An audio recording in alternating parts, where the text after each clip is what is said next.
You are listening to KLRN Radio, where liberty and reason still reign. Most writers and radio show hosts know that to connect with your fans, you need to do more than just write books or record the latest podcasts. There are many different elements that go into forming an online platform, but there are also many hidden traps. To make matters worse, solid advice on how to survive the muddy waters is scarce. In the book Hidden Traps, I talk about some of the important issues of working with an online platform, highlighting traps that could put your physical or internet security at risk or be harmful to your reputation. Are your social media posts just links with a few disjointed words, making you look like someone who can't complete a sentence? Did your new website cost you more than you anticipated? Are you leaking your personal contact details across the web without even knowing it? Then you need Hidden Traps.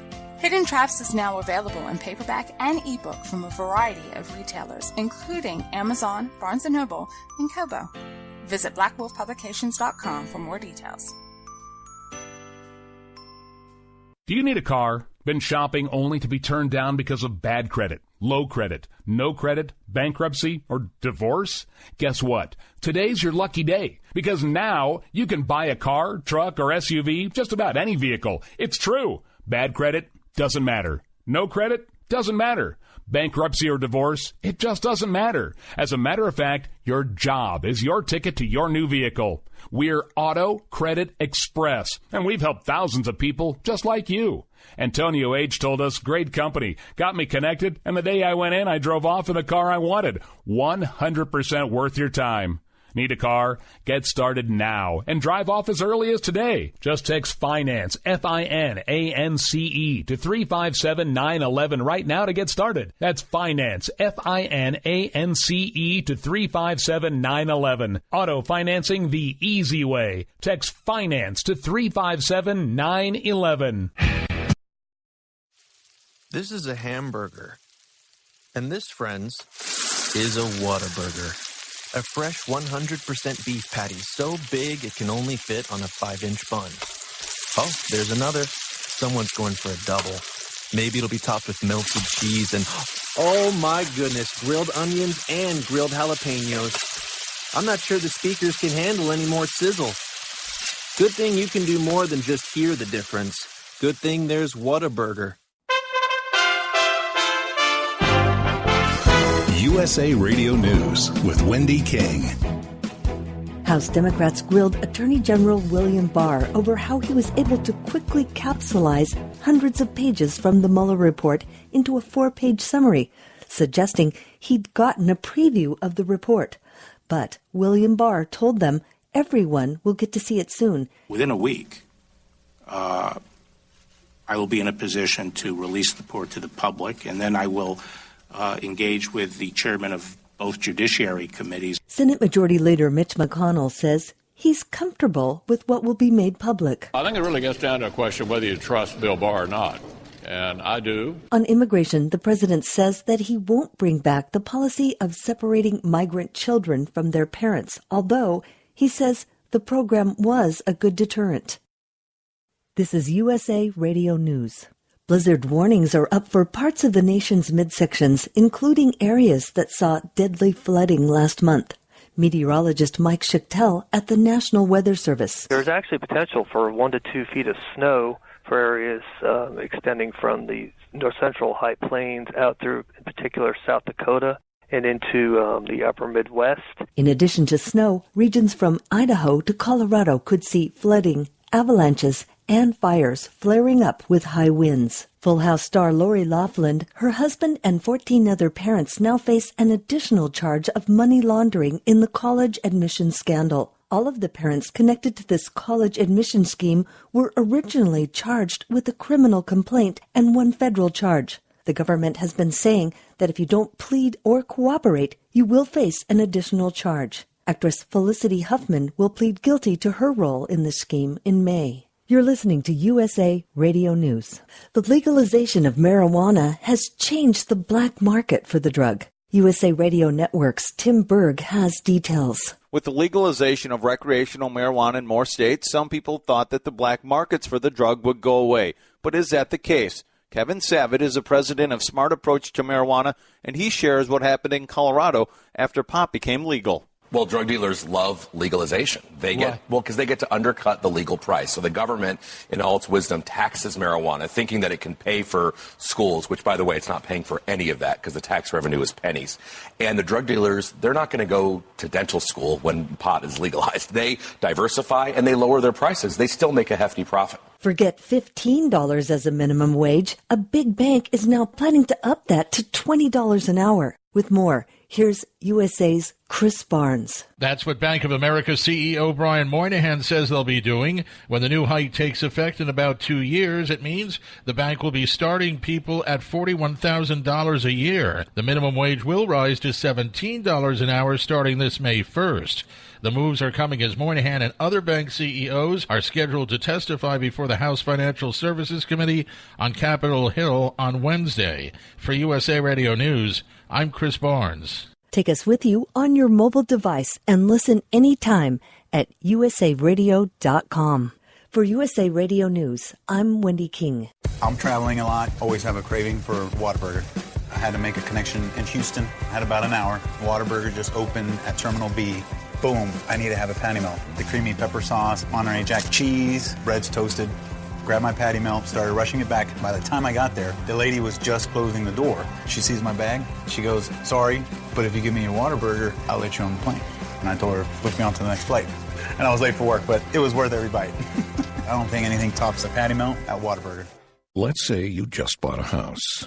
Bad news is, you're one step closer to becoming your parents. You'll proudly mow the lawn. Ask if anybody noticed you mowed the lawn. Tell people to stay off the lawn. Compare it to your neighbor's lawn. And complain about having to mow the lawn again. Good news is, it's easy to bundle home and auto through Progressive and save on your car insurance, which, of course, will go right into the lawn. Progressive Casualty Insurance Company, affiliates, and other insurers. Discount not available in all states or situations. You're listening to the Spark Radio Network. Internet radio like you've never heard before. Innovation, creativity, and imagination are all said to begin with a spark. So fasten your seatbelt and take the ride of your life and listen for the spark.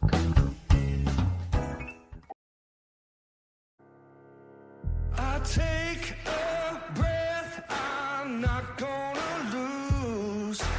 This is what I came here to do. Keep on doing what you do, Rick. You're my favorite host. Favorite host.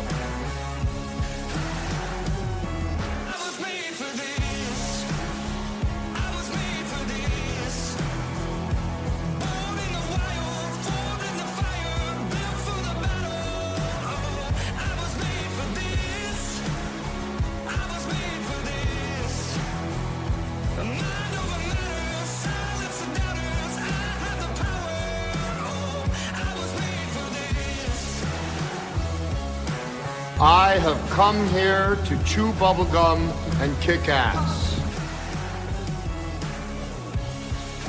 And I'm all out of bubblegum.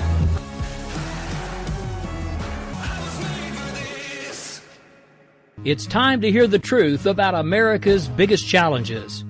You're listening to America Off the Rails with your host, Rick Robinson.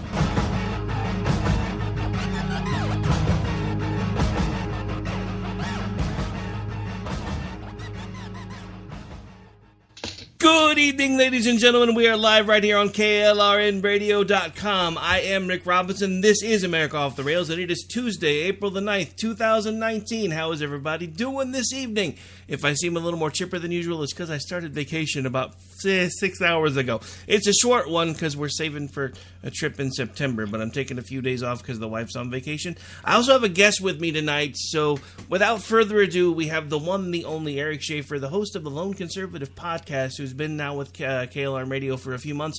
We've been trying to work on a time to get him on the show, and I finally convinced him that tonight was the night. He's nervous, guys, so be gentle. Good evening, Eric. How are you, sir? I'm really good. Thanks for telling your audience to be gentle. I'm going to need it. Yeah, well, you know, we know how live first timers are, because you know I know you usually record, so I don't want you to feel nervous or anything. Never mind the fact that the show is going out in California, and we'll hear be heard by 6.5 million people by next Monday. Oh, thank you. That helps a lot with my my anxiety about being on here tonight. I thought it might. So anyway, as usual, when I have a guest on, I do usually start the show by basically turning the mic over to you. Why don't you take a few minutes, tell folks who you are, how it is that you got started in this crazy world we call podcasting, and we'll kind of go from there. Well, I originally got started in podcasting because I'm a sadist. I just love hurting myself. But I think we all in have reality, that tendency. I got involved in politics around senior year in high school, junior year. Until that point, I was kind of a apathetic lefty. I defended some right-wing positions because my parents held them. And like when people would say, I don't know, Fox News is evil, I'd be like, well, my parents watch Fox News. My parents aren't evil. I'd defend some right-wing positions, but at the end of the day, I was pretty apathetic until, and whenever I tell this story, one of my best friends calls me a nerd. I was staring, it was like nighttime, and I was doing some of that nighttime thinking. And I realized that I'd always heard on the issue of, like, so, for example, it was like institutional racism. I'd always heard only one side of the argument. I'd grown up in a very left-wing community. I'd only ever heard one side of the argument. Anyone questioning the fact that institutional racism still existed in modern-day America, not individual racism, but that it's institutional and that we're systemically discriminating against black people, I'd only ever heard that as a one-way position. And I was wondering if the other side of the aisle, because it always seemed like the right had something to say contrary to that. And I was wondering what the other side of the aisle's arguments were. So I went fishing on YouTube, and I found Milo Yiannopoulos before he went absolutely insane, debating feminists on English TV. I found Ben Shapiro. I found a bunch of really awesome right-wing figures. And it started to help me to develop my worldview until I started reading material on my own. Around probably the end of my senior year in high school, I started my own little podcast called The Schaefer Hour. And it was okay. I had a few awesome guests on there, like a really good friend of mine, Mark Pellegrino. But I was nervous. I was always afraid of defending my positions because I feel like I wasn't developed enough yet. And I took a break from podcasting for about a year. I'm back with The Lone Conservative now, and it's a blast. I love it. Even though politics can get tedious with all of this continuous Russia stuff, which I think we're going to talk about a little bit. But even though it can get tedious with the news cycle kind of constantly repeating, I love it. I love talking about it. I love talking to people specifically about philosophy. I just talked with Kevin McMahon about philosophy like a few days ago. So, I mean, that's how I got into this, and I've been loving every second of it since. So I have a question, because you just name dropped. So I'm just trying to connect the dots for the nerds out there. You're not referring to Mark Pellegrino from Supernatural, are you? No, I am. You are. So you're nervous about coming on my show, but you're friends with Mark Pellegrino. Okay, you're a little weird, but that's okay. Well, to be fair, Mark and I, before he ever even came on my show, he is someone who he's liberty-minded. And he despises conservatives. He like the conservative ideology, not conservatives themselves. But he despises the conservative ideology. He despises the leftist ideology. He refuses to allow people who are on the radical left to call themselves liberals. And we just would constantly debate in the DMs about the roots of conservatism and whether conservatism was a coherent philosophy or, as he calls it, a non-ideology. And I'm not kidding when I say we are pretty good friends. So by that point, when I had him on my show, The Schaefer Hour, it was common to me at that point. He was just like, it was like I was just talking to any normal person. But yes, the first time I ever talked to him over Twitter DMs, the one good thing Twitter's really provided me, aside from being a cesspool, I was crapping myself. But he's a really down to earth, amazing guy, and I love him. So yeah, I'm just a little flabbergasted, because you're telling me how nervous you are to come on my show, and you're talking about somebody that I've watched. You're talking about somebody that I've watched on TV for years, like you've had him over for a beer or something. But anyway, actually that's cool to know. I was not aware of his political affiliation, and it kind of sounds like he has kind of the same leanings I do, because I I was a Republican for most of my adult life. I actually, Reagan was actually a hero of mine. Probably has something to do with, being in second grade and watching him be shot on live TV and watching him basically shrug it off. So, I mean, I've always been a conservative, even when my parents were liberals. Actually, my friends used to, when I was a kid, my friends would call me Alex Keaton because I was that kid. I was always the more conservative one. I was always, Reagan's an awesome president. My friends are beating the crap out of me because I'm saying Reagan's awesome. But that being said, as my views have changed, I actually, for the first time, I changed away from I changed my party affiliation in 2016 because I was so disaffected with the Republican Party. And because I had friends who were involved in the local Libertarian Party here. I actually have a friend who was the state chair for a while. And I did some work to help them get on the local ballot here because Oklahoma's election laws are pretty draconian. So I actually changed my party affiliation, and for the first time ever, I voted in 2016, and I did not vote for a Republican. I hang my head in shame to say this now, but I voted for Gary Brownie Boy Johnson because I couldn't pull the lever for either Hillary or Trump at that point.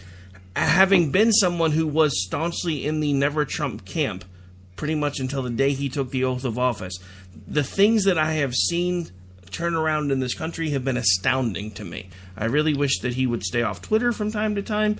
But, all in all, that's basically what I do. I'm looking at this kind of shooting down the middle because I consider myself, and I know people throw this around a lot, but I consider myself a classic liberal. Classic liberalism is not what the left has made it today. Classic liberalism is more of the idea, and it kind of Ben Shapiro did a really good talk on PragerU, or at PragerU not too long ago, where he talked about Western society and how it was basically an amalgamation between reason and religion, and basically we had found a way to balance the two. And to me, that's what liberalism is. It's having faith, but also using reason to temper that faith and being able to call things down the middle. And to me, that's what liberalism has always been. And somehow both sides have gotten completely away from that. Yeah, when it comes to, I feel like conservative has been used as a party descriptor. Like if you tell someone that let's say you're a principled conservative, which by the way, it's a lot of people saying they're principled conservatives have become so cringeworthy nowadays. It's ridiculous because I understand being principled. I understand having a set belief that you don't really deviate from, and you have standards and you have principles. But a lot of the people who describe themselves as principled conservatives are the people who they've kind of undergone this Trump derangement syndrome, where you can acknowledge that there's a lot of bad personally and politically about Trump, while also acknowledging that some of the policies that he's embraced and some of the policies that he's enacted are good. But that's beside the point. I feel the ideology of conservatism lately has been used as, instead of a philosophical descriptor, it's been used as a tribal standpoint. It's been used as something to identify you as a Republican. Like the two terms, it bothers me to no end when the term conservative and the term Republican are used interchangeably. Because I've said this for a long time, and I may anger some people out there. I'm sure I've done a fair share on my podcast. I was just called a concern troll recently. But the Republican Party is not a foundationally conservative party. They overlap with conservatives on a lot of positions in their actual party platform, and that's just so they can get those conservative voters. But in terms of how they actually function, what they actually believe on government growth, in terms of what they actually believe on government spending when it comes down to the line and they have to choose a path, they operate like people on the left, just less extreme than they're to the right of Democrats. Farther to the right of Democrats, but they're kind of on the left when it comes to a lot of these really important issues of principle. And I really, really hesitate. I'll say there's individual Republican politicians who are conservatives, but I really hesitate to call the Republican Party as an institution a actual conservative institution, regardless of how much they actually like to tout that term. I completely agree with everything that you're saying. It's funny that you bring that up, because when we come back from break, I was actually going to kind of take things in that direction, because I, like you, have kind of come up with a new kind of a paradigm to track where I am and where I think people are aligning more, and it has less to do with party label than more to do with what they believe. But we are up against a break. We're going to be right back. This is America Off the Rails. I am your host, Rick Robinson. We'll be right back with my guest, Eric Schaefer from The Lone Conservative. Stay tuned.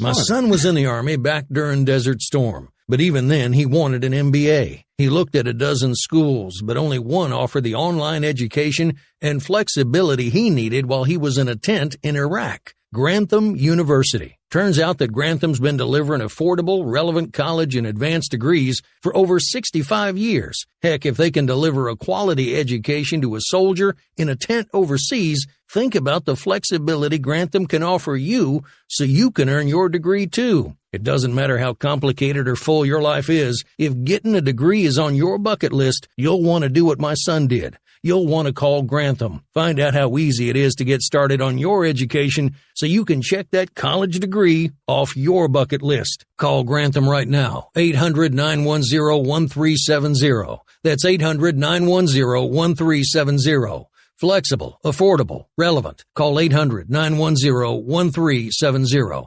Attention business owners and independent contractors. This is a money-saving message from Tax Mediation Services. If your business owes $20,000 or more in taxes, we can help you today, right now. Listen, dealing with the IRS is no picnic. It's an intimidating and extremely stressful process, and you don't want to go it alone. Our attorneys know every law, every tax break, and every possible opportunity to help you resolve and reduce your tax debt. And if you owe more than $20,000, you may be at the top of their hit list. So don't take your tax debt lightly, because it will not go away on its own. The IRS can seize your bank accounts, your home, and even shut down your business. Call our tax experts today at 1-800-783-0810 and let us deal with the IRS while you focus on your business. That's 1-800-783-0810. Again, that's 800-783-0810.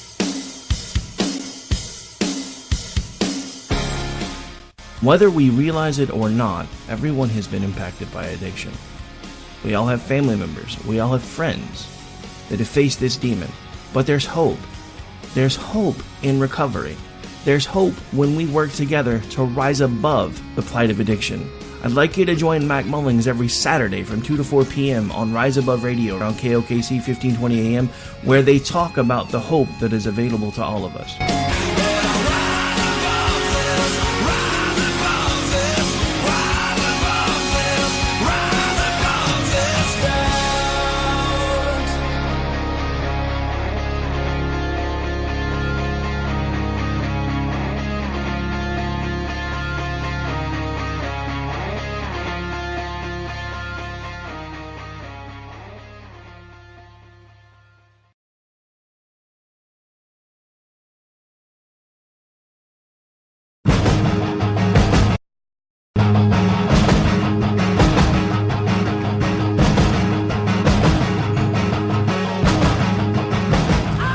All right, folks, welcome back to the program. I am Rick Robinson. We are live right here on KLR and radio.com. We typically do this thing every Monday through Thursday evening at 11 p.m. Eastern and every other Friday at 11 p.m. Eastern.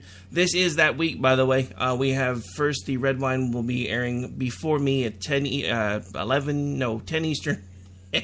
on Friday night, and then I'll be on at 11 Eastern right after.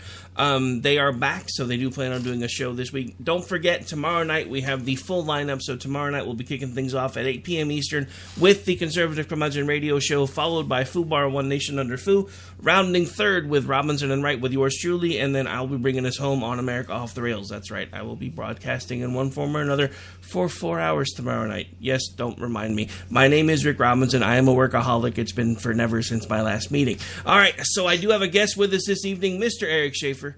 You may recognize him from the Lone Conservative podcast, and we've been talking about some things that I know have probably ruffled some feathers, but I'm going to probably ruffle some more because I agree with pretty much everything that he just said. Because here's the thing. Party labels are one thing. You can say you're a Republican, you can say you're a Democrat, you can say you're conservative, you can say you're liberal. But at the end of the day, how this is actually shaping up is we have two separate camps politically. You are either for liberty or you're for collectivism. And it doesn't matter what the letter is behind your name. It doesn't matter what label you want to put into it. If you are looking for the government to take care of all of your problems, then you are for collectivism, which means you are against liberty. And it really is becoming pretty much that simple for me. Yeah, I mean, I can't help but agree with you. A lot of the friends that I'm a philosophy nerd, if that hasn't been made apparent by this point. And a lot of the friends who I talk to when we discuss the root philosophy of every party and of the American landscape right now, that is essentially the breakdown. And I don't like characterizing it to that extreme just because there's some liberty-minded people who I would say have, I don't know, some collectivist tendencies. And that's not entirely their fault. It's just because I think we've been raised in a society to believe there are certain government programs that are intrinsically good. And when you've been raised throughout your whole life to believe there are certain government programs that aren't, I should emphasize, that aren't good, but you've been raised to think they are intrinsically good, you are going to have some collectivist tendencies, even if you are a liberty-minded individual. So it's why I don't like to break people down solely into, oh, you have to be for liberty or you have to be for collectivist. There's no possible way you could hold one or two positions from one side while maintaining your stand on, the liberty or collectivism side. It's just been concerning to me lately. It's also because when we discuss conservatism, like when I said the GOP isn't a conservative party, when we discuss conservatism, Brady Leonard, he has his own podcast called the No Gimmicks Podcast, and we've discussed it at length on his podcast. When we've discussed that the Republican Party isn't a conservative party, conservatives are a minority in the United, like principled, small, limited government conservatives. People, the ones who really want to cut and slash everything. Even though a lot of people will try and say they're conservatives and be like, oh yeah, I'd be all for cutting that. I'm sure you've heard this a million times from every commentator to Timbuktu. But when it actually comes time to cut these programs, a lot of these so-called conservatives will say, well, I don't really want much of that. Actual principled conservatives who would be willing to go through with what their philosophical prescriptions hold are a minority in this country. And it's something, even if you're a more liberty-minded individual, it's just something that's been really concerning lately. This debt that we have, I think we're at $22 trillion now. Maybe I'm off. But you're pretty close. It's actually north of that now, I'm sure. I've actually been staying away from the Federalist Party's Twitter feed because they post that every morning, and it gives me anxiety. Yeah, no, it's eventually... one of my poli-sci teachers right now, who I'm not very convinced is a right-leaning person, he's a good guy, but he has even said this debt is eventually going to come due. And when you have Republicans and Democrats both campaigning, even though Democrats campaign on bigger spending programs, when you have them both campaigning on to some level on the idea that we need to cut this debt, and then when each succinctive politician gets into office, they just start doubling spending. There's some really scary stuff going on here. People think that because we're the United States, we can't possibly default on a debt. But if you watch that debt get big enough, and some crap's going to hit the fan. Yeah, no, it really is scary to think about, because here's the thing. That national debt clock, and I've said this before, does not even touch on our what are considered unfunded liabilities. The good news is, if we actually were being fiscally conservative with the way the economy's like churning out numbers right now, we could actually be kind of trimming some of this stuff, but we're not. But the thing about it is, that doesn't really surprise me, because Donald Trump is not a fiscal conservative. He didn't run as one. Most of the people that are saying they are, no matter what the letter is behind their name, they don't actually mean it. It's no different than, if you'll notice, when the Republicans were the minority party, all they talked about all day long was the Constitution and how Obama's trampling it. Now that the Democrats are the minority party, all you hear all day long is Constitution and Donald Trump is trampling it. I don't think either side, save a few, really even know what the hell's in the Constitution, much less that it actually should still mean something. Mm-hmm. Like I said, I tend to agree with you. This is the issue. People conflate the idea of deregulating businesses, which was one of Trump's major platforms, with being a fiscal conservative. And even though Trump ran on shrinking the debt, the idea that he's tried or that he wants to try and that he's been trying, that we can spend our way out of this debt, that we can spend our way to growth, is is asinine. It's been tried throughout history. And I'm not a Keynesian. I understand, like, when there's been pushes from more libertarian sects that we need to pass this amendment to make it so that the budget always has to be balanced, at least balanced. I'm not a Keynesian, but at the same time, I understand that there are points, even if you're a liberty-minded individual, I am, but I do understand that there are points in the economic process where the government may have to spend some more than what they actually rake in. I think the idea that we have to balance every single budget from here to eternity is not the smartest idea ever. But at the same time, going off of that, if we don't start balancing our budget and getting some sort of maybe budget surplus going, we ain't getting out of this. We're not spending our way out of this. We're way past that point. And I feel a lot of even conservatives, liberty-minded conservatives, feel that if we just cut incremental programs, we can incrementally build our way to cutting ourselves out of this debt. No. This whole thing is you can't just cut $20 million here, $20 million there. You should, but that ain't the solution to the long-term problem. This is going to take, along with incremental cuts, a few big cuts to programs that are entrenched in government bureaucracy, to programs that are ensconced in American life. And a lot of people just aren't willing to do it. We need to have a politician. It'll never happen. But we need a politician who's willing to be a one-termer. We need House members and senators who are willing to be one or two termers. We need people in there who are willing to sacrifice their popularity to make these major cuts. It's never going to happen because politics naturally deters people who are going to be one or two termers. But I really just don't see a way out of this with how our political system's structured right now. Yeah, no, I agree with you. I don't think we'll ever see one-termers because by the time they get to that point, they're just all in it for the power and the money. All right, folks, we're up against the bottom of the hour break. Stay tuned. Things are going to get real interesting. You're listening to the Spark Radio Network. My son was in the Army back during Desert Storm, but even then he wanted an MBA. He looked at a dozen schools, but only one offered the online education and flexibility he needed while he was in a tent in Iraq. Grantham University. Turns out that Grantham's been delivering affordable, relevant college and advanced degrees for over 65 years. Heck, if they can deliver a quality education to a soldier in a tent overseas, think about the flexibility Grantham can offer you so you can earn your degree too. It doesn't matter how complicated or full your life is. If getting a degree is on your bucket list, you'll want to do what my son did. You'll want to call Grantham. Find out how easy it is to get started on your education so you can check that college degree off your bucket list. Call Grantham right now. 800-910-1370. That's 800-910-1370. Flexible, affordable, relevant. Call 800-910-1370.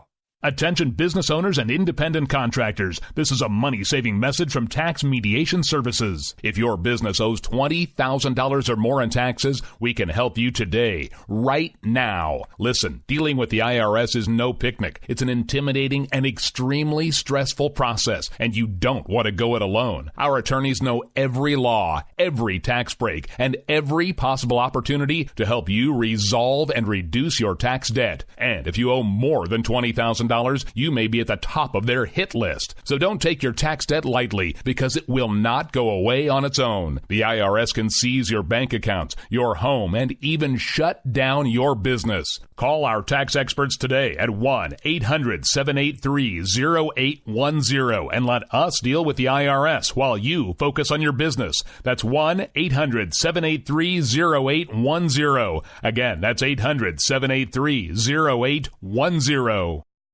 My son was in the Army back during Desert Storm, but even then he wanted an MBA. He looked at a dozen schools, but only one offered the online education and flexibility he needed while he was in a tent in Iraq. Grantham University. Turns out that Grantham's been delivering affordable, relevant college and advanced degrees for over 65 years. Heck, if they can deliver a quality education to a soldier in a tent overseas, think about the flexibility Grantham can offer you so you can earn your degree too. It doesn't matter how complicated or full your life is. If getting a degree is on your bucket list, you'll want to do what my son did. You'll want to call Grantham. Find out how easy it is to get started on your education so you can check that college degree off your bucket list. Call Grantham right now. 800-910-1370. That's 800-910-1370.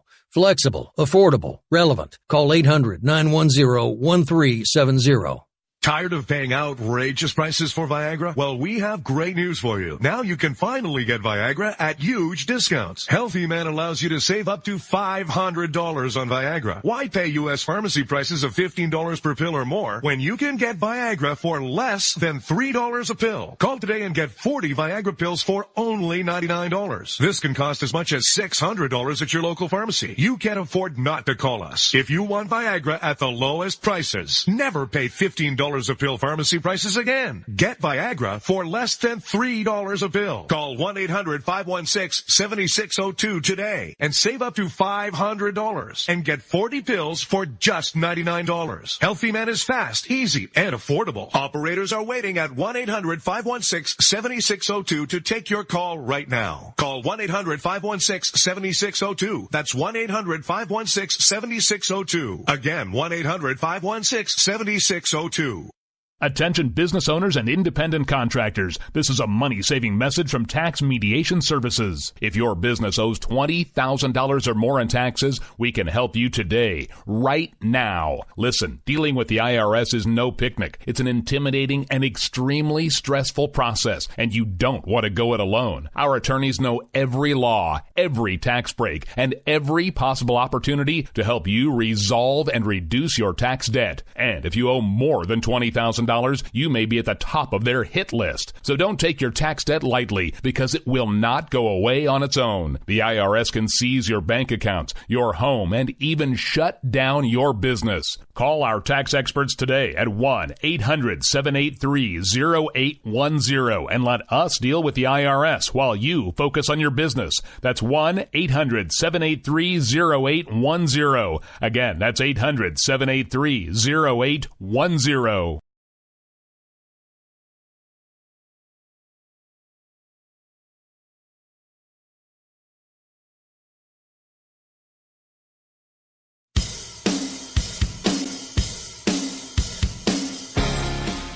Whether we realize it or not, everyone has been impacted by addiction. We all have family members, we all have friends that have faced this demon. But there's hope. There's hope in recovery. There's hope when we work together to rise above the plight of addiction. I'd like you to join Mac Mullings every Saturday from 2 to 4 p.m. on Rise Above Radio on KOKC 1520 AM, where they talk about the hope that is available to all of us.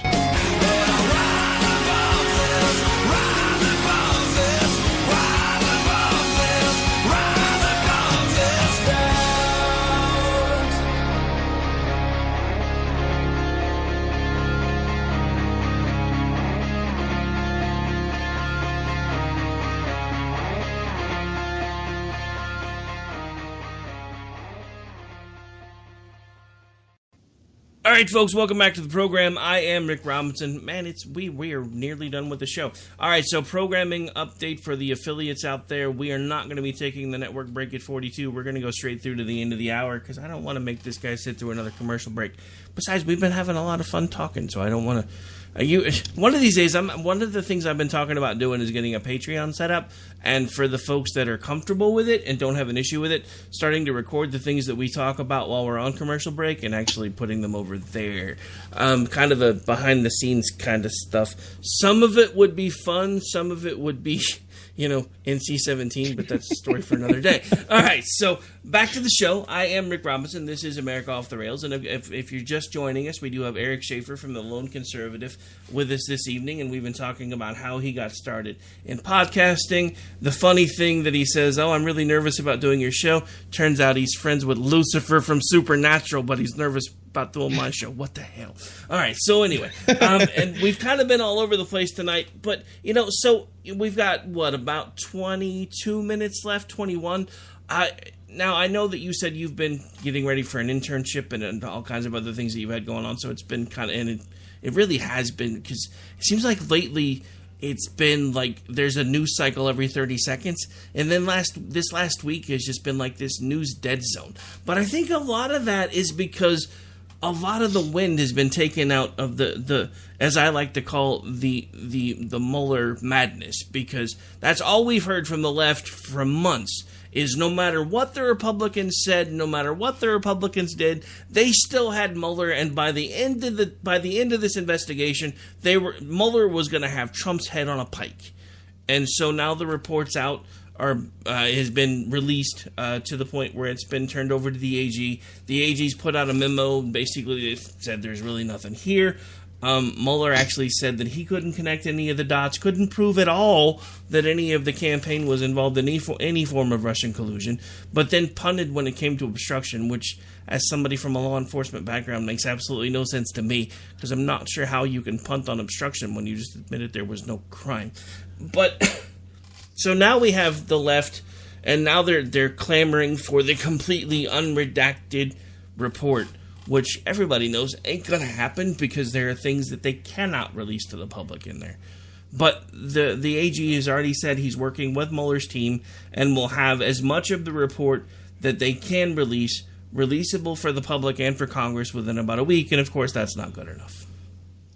Well, the thing that's kind of despicable about this whole situation is Mueller's team has actually been members of Mueller's team. I'm not going to excoriate all of them. I know there's a lot of good people on that team. But there are members of that team that have been threatening to go to the media and go to the public if Barr doesn't release the unredacted investigative documents soon, or at least a lot of unredacted material. It's kind of despicable. It's kind of like a threat. And when we hear that, I despise that Mueller punted the ball on obstruction. With how many resources he had, the dozens upon dozens of people he interviewed, the people at his disposal, you would think he'd be able to make some sort of decision on obstruction, whether Trump committed it or not.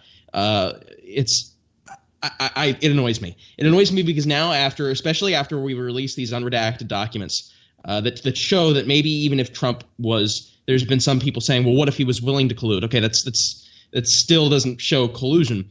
But even if these unredacted, and that's worst case scenario. But let's say these unredacted documents are released and show that Trump was, again, unlikely, but that Trump was willing to collude. It doesn't matter. People are still going to start focusing now on the obstruction when they realize there's no possibility Trump gets in trouble legally for any sort, or politically when it comes to impeachment, since impeaching is more of a political thing than a criminal thing. They're going to now focus on obstruction. They're now focusing on the tax returns. They've dragged Mick Mulvaney before a congressional committee to try and excoriate him on why he won't release Trump's tax returns and what's in there and what Trump is hiding. It's really just obnoxious at this point. They're grasping at straws. And even I read this article in Politico. Okay, Politico is not an unbiased source in their reporting. I think they're reliable, but they're not unbiased. And they hit it all the way down in the bottom of the article. But at the bottom of the article, they literally had legal experts, not people who are just right-wing pundits, legal experts who are saying, listen, even if I don't see how Mueller's team, because there's been whispers that some people on Mueller's team are upset with Barr's summary of the whole situation. These experts were like, I don't see what could be added that would show illegality all of a sudden. Just because they're upset doesn't mean maybe Barr left out a few details that show Trump was being a little slimy. That didn't show that he was actually committing collusion. But these legal experts were like, I don't understand, and I don't see how them being upset, why the media is focusing on this. I don't see how it suddenly constitutes that, something illegal happened, that a few members are upset at the broadness of the summary.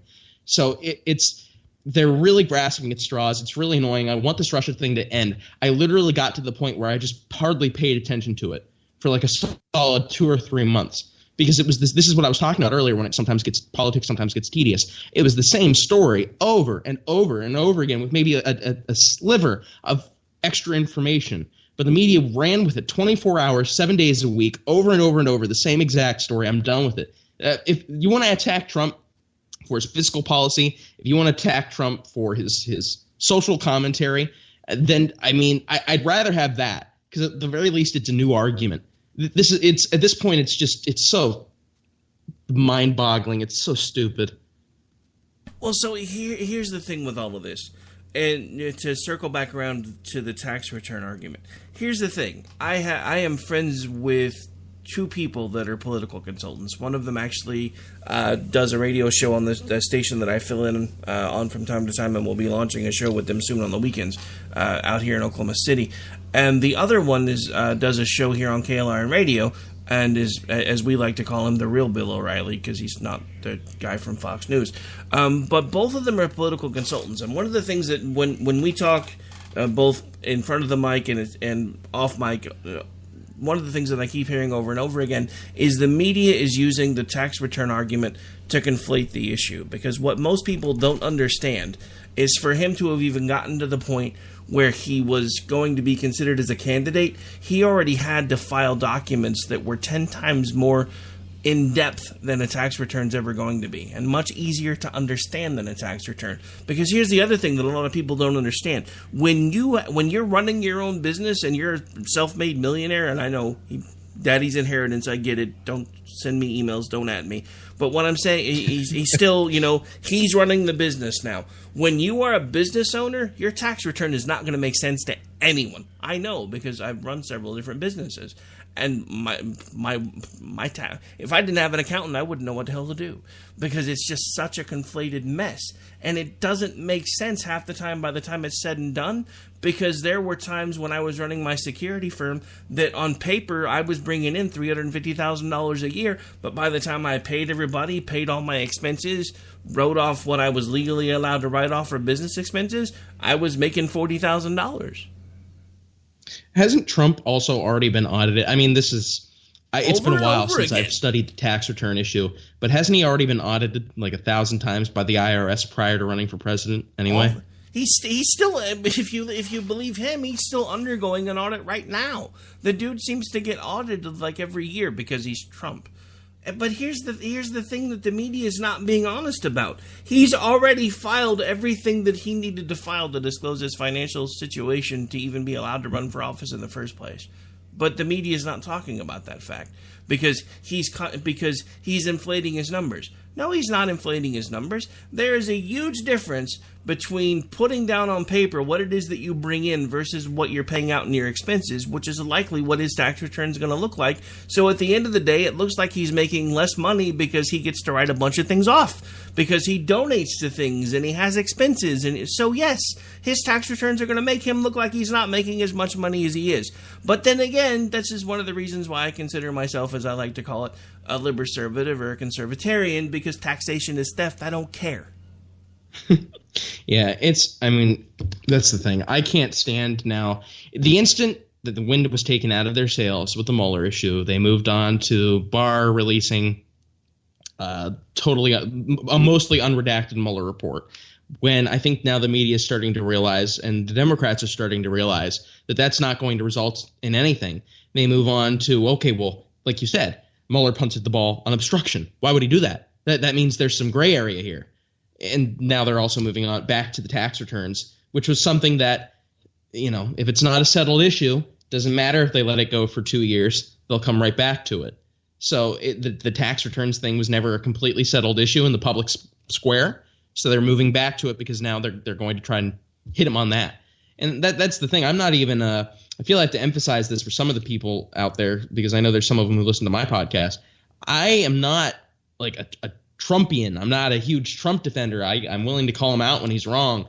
But I will say, even though I think he could word it better sometimes, most of what's happened to him, has been a witch hunt. It's just... Yeah, it's funny that you mentioned the witch hunt, because one of the things that made me laugh was when the story broke about Netanyahu apparently facing possible charges, and he started using some of the same language as Donald Trump. I was like, oh my God, he's gone global. Oh, I saw that. I'm not even up to date on the Netanyahu situation, but I did see that, and it made me laugh. I don't know. I'm not very informed on what's going on in Israel right now. I try not to. There are people that I trust on all sides of the aisle, it's rare. That's why I'm very hesitant to even name my position on it. That have told me, oh, these allegations against him are BS, and then there's some that are like people that I trust, which is hard to come by in politics. And then there's some that are like, oh no, Netanyahu has nothing to do with being anti-Israel, anti-Zionist, et cetera, et cetera. And they say, oh, Netanyahu is just kind of a POS. So I don't.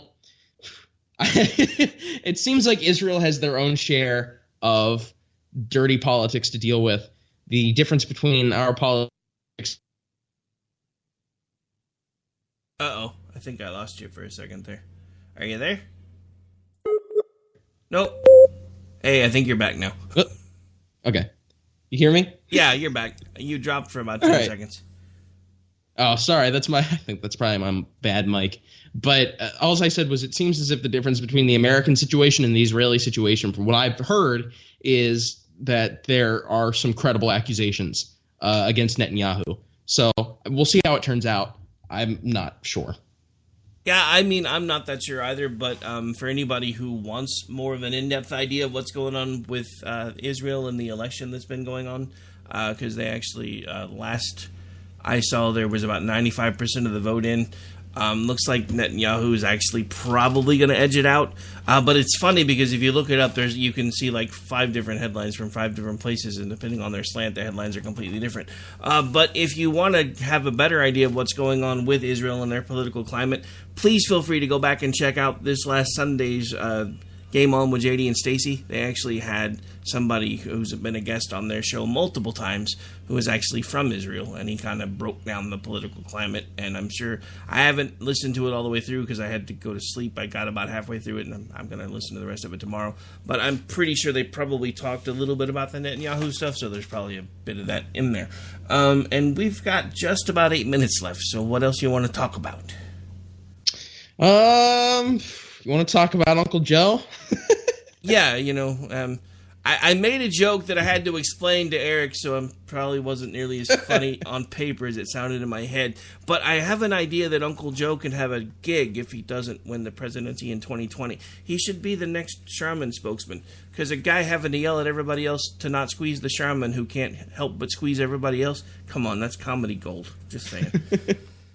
I mean, my whole position on the Joe Biden, it's kind of put me at odds.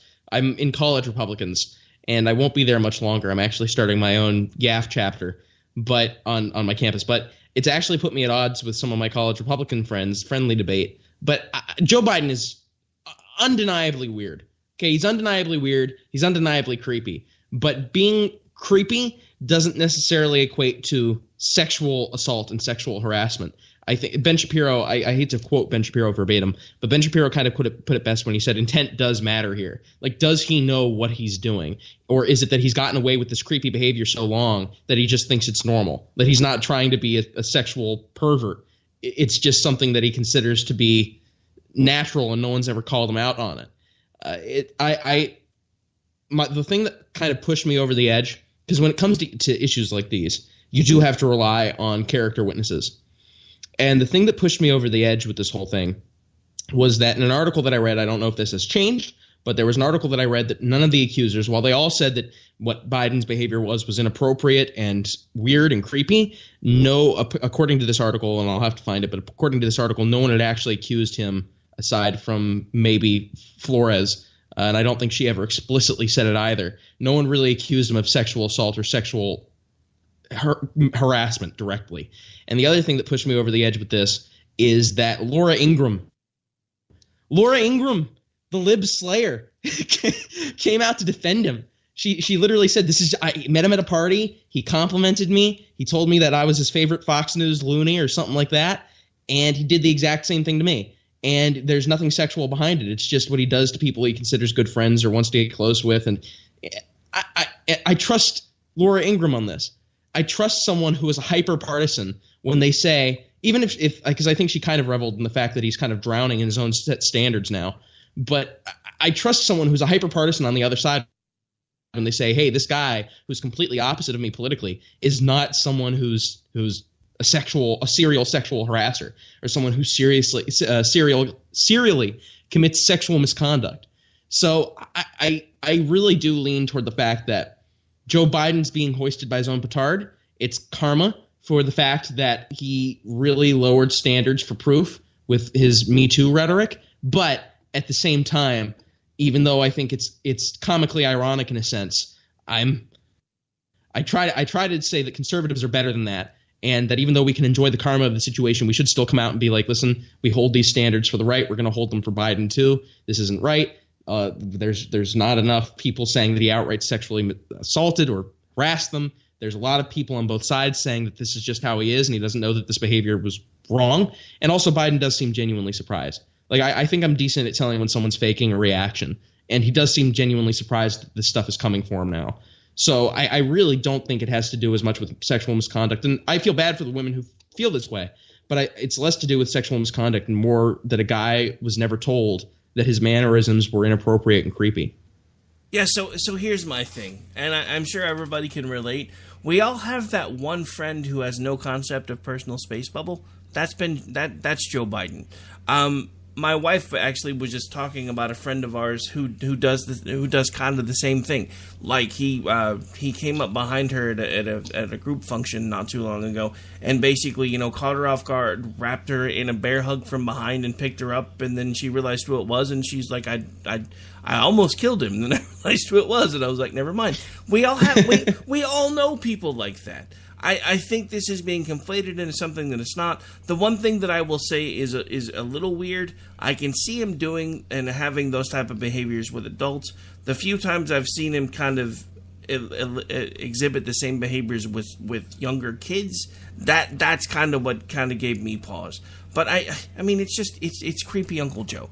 We all know somebody like that just has no concept of a personal space bubble. Yes, you're right. It's funny to watch, because of his whole glomming onto the whole Me Too thing, and now he's being roasted by the Me Too movement for touching inappropriately. Which, I mean, come on, the hugs are one thing, though. I think the other thing, if you look at some of the videos, some of that stuff really is creepy, like the hair sniffing. What the hell's going on there? Well, I know, but one of the women who's basically used in most right-wing pundit talking points, I forget her name, but her photo is most often used. It was the one that went viral all those years back. She came out and said, like, Joe Biden is a really good friend to me. That wasn't sexual. That's just how he is. Like, again, I think the kid stuff gave me pause as well. But at the same time, I really think it can be chalked up to not knowing boundaries, because Joe Biden doesn't strike me as a pedophile. No one's ever expressed that he has those sorts of tendencies. All right, I'm not Alex Jones who says all the globalists are pedophiles. Okay. But so he doesn't strike me as that kind of guy. I honestly think the fact that he does that to children, since he has no one, that it would have come out by now if he did. No one has come out to accuse him of any of those really dastardly tendencies. Since no one's come out and accused him of that, again, someone would have at this point. I think the fact that he does that to some kids too is more of an indicator that he just doesn't know boundaries. Yeah, I mean, I could see that point. All right, my friend, believe it or not, we're down to about a minute. Why don't you remind folks where they can hang out with you? Give out your social media stuff, podcast info, all that fun stuff. Well, if you look up The Lone Conservative on SoundCloud and iTunes, you'll find us pretty easily. Make sure to subscribe on iTunes and give us a 5-star review. We're The Lone Conservative with the blue Spotify too. Oh, and Spotify. On the iTunes, there's 2 Lone Conservatives. We're the one with the blue circle and the wolf inside. The other one he hasn't even posted in 3 years. On social media, you can find the podcast social media account at The Loco Pod or at Loco Pod. And me at Real Eric Schaefer. I'm private right now just because I tweet funny things like ketchup is fruit paste, and I don't want my intern people seeing that.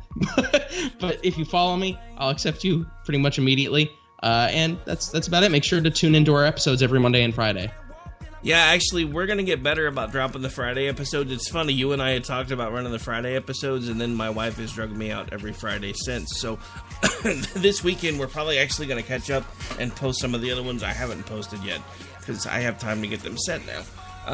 But we're going to get out of here, folks. This has been America Off the Rails. Please do me a favor, if you're hearing him for the first time, make sure you do go give my friend Eric Schaefer a like. Check out his podcast. It does drop every Monday and Friday on KLRN Radio as well, so if you can't find it anywhere else, you can always find it here. I will be back with you both behind the glass and in front of the mic tomorrow night for 4 solid hours, the fastest 4 hours of conservative talk radio anywhere. I am Rick Robinson. In the words of Bill S. Preston Esquire and Ted Theodore Logan, remember, be excellent to each other. Take care, guys.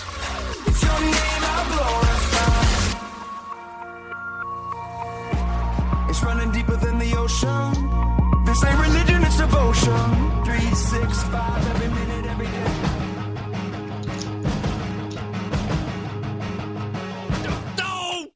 Don't.